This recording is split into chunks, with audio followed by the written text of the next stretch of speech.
qo'ydingiz-ku. Ataylab qilmadim. Xohlasangiz shifokorga olib boring sizni. Ko'rib qo'ysin. Yo'q, mayli. Shart emas, hech qatim lat yemadi-yu.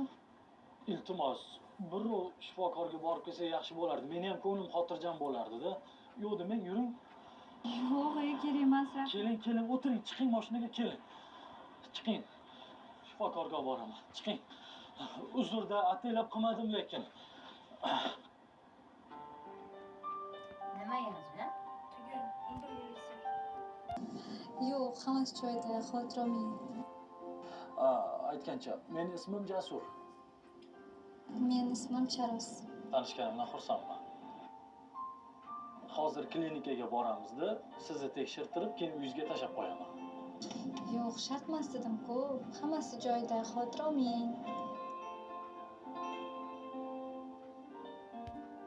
Joyiga qo'yib qo'yaylik.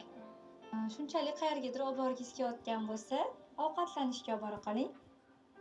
Ertalabdan beri hali hech narsa yeganim yo'q. Xohlasangiz pulini o'zim to'layman.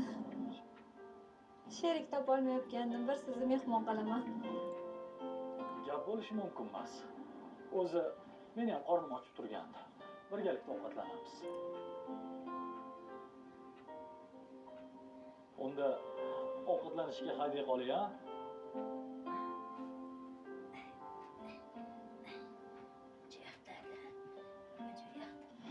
Salomxon, Charos urushgan ayol ishdan bo'shab ketib qoldi deb eshitdim.